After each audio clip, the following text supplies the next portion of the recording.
Hello, friends, and welcome back to r/IDontWorkHereLady and our story for today. Last second table turning.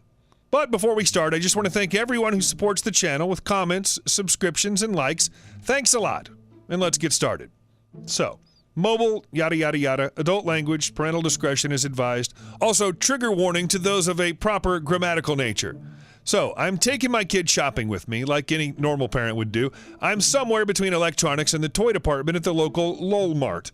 My kid is rambling off about Paw Patrol, typical Thursday afternoon. Just as we're reaching the aisle with those lovable pups, a seemingly innocuous woman approaches from the other end of the aisle.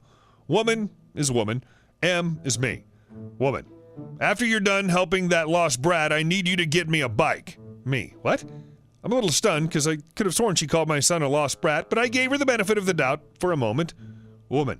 I need a some brand bike, and when you're done helping that tiny terror find its welfare mommy, can you get it? This woman had the nerve to insult my son twice now, and his mother, in a single pass. I close my eyes for a second to focus and take a short breath. Me. Excuse me, did you just call this child a welfare brat? Woman.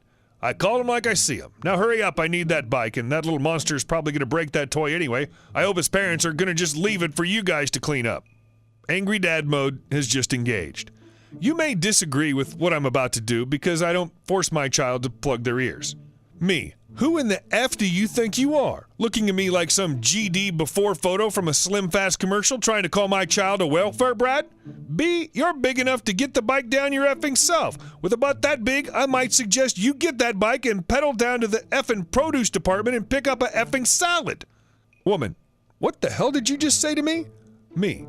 B, shut up, I'm not finished. Do you really think I'm gonna help some low-life piece of crap who talks down about a child who's only 6 feet away? The nerve of some people. Did your mommy and daddy not teach you effing manners? Were they too busy sucking Uncle Sam's most generous tea? Maybe they just didn't actually love your butt, so you turned to food, sex, and a drug-addled adolescence. Woman, what's your name? I'm reporting you. You can't talk to a My name is none of your damn business, and I can talk to any effing person I want in any possible way that I see fit. Had you been a decent person, I would be much less of a jerk, but you were. I'm not even sorry. You have a tear running down your face, so next time you want to insult a child, keep that negative-ass crap to yourself. I look down at my son, who's in his own little world playing with a Chase and Marshall. Me. Get them both. And come on, I got a surprise for you.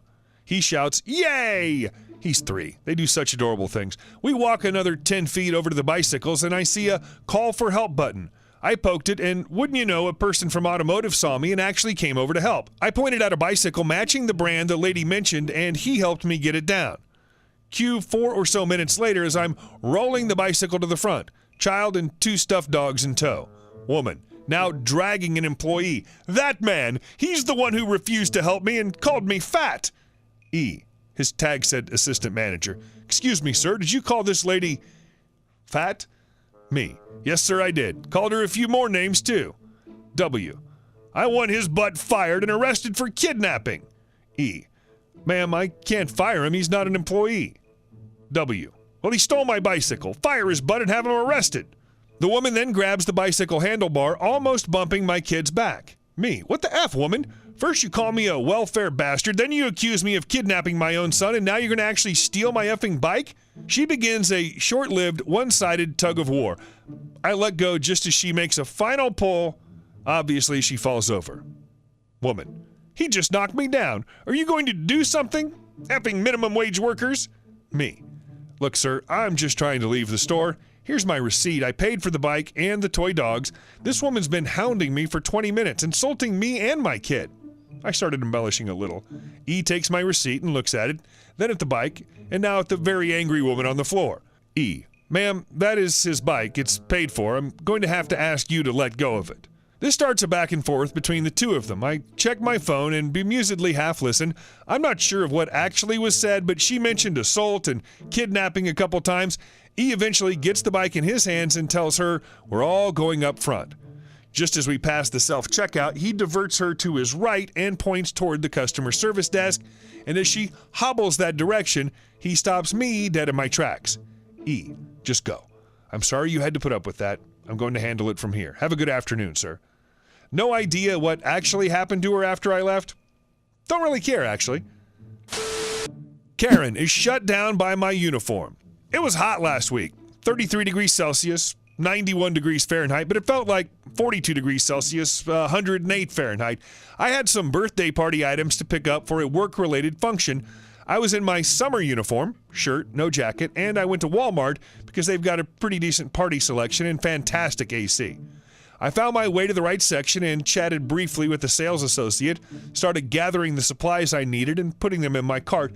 I pulled out one item, and that caused a cascade of everything else behind it to fly onto the floor.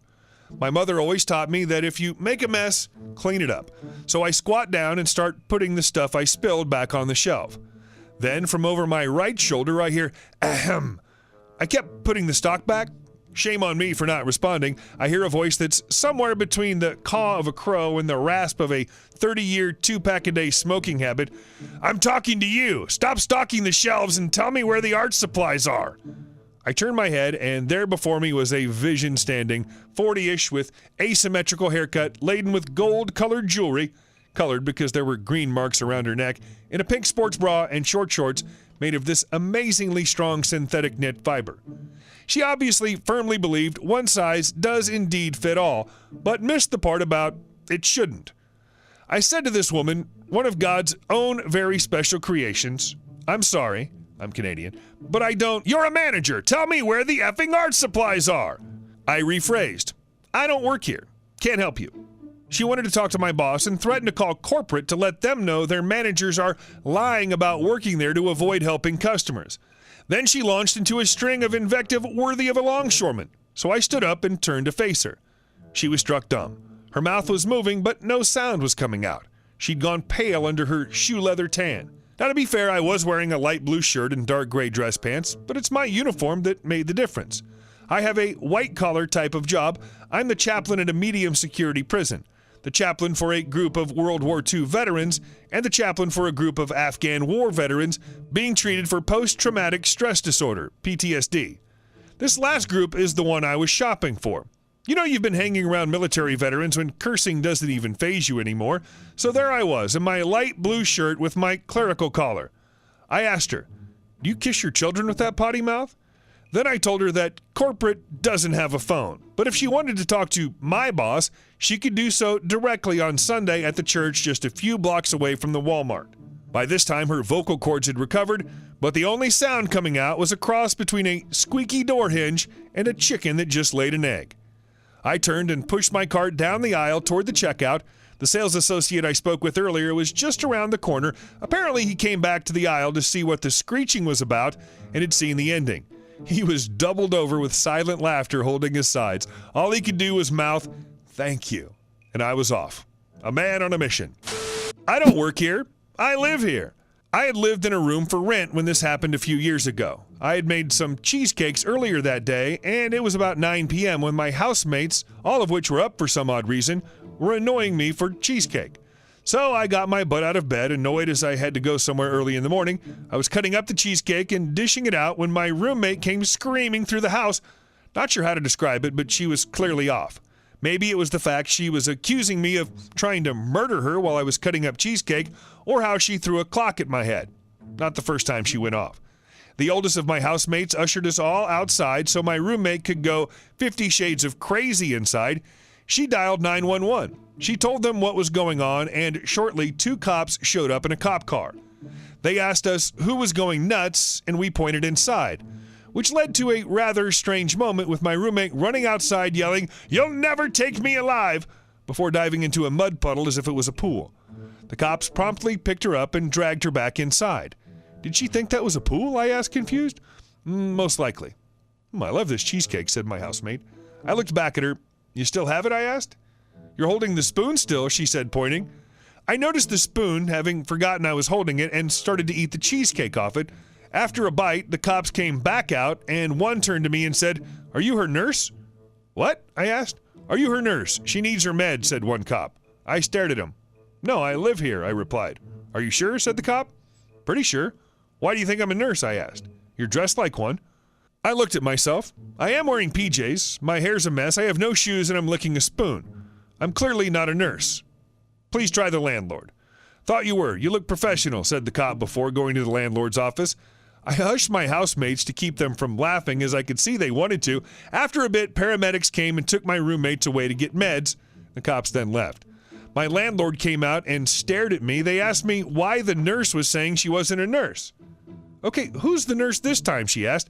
My housemates pointed to me. Yeah, we all got a laugh out of it, and everything turned out fine later. Hey guys, thanks for watching the video to the end, and we'll see you soon.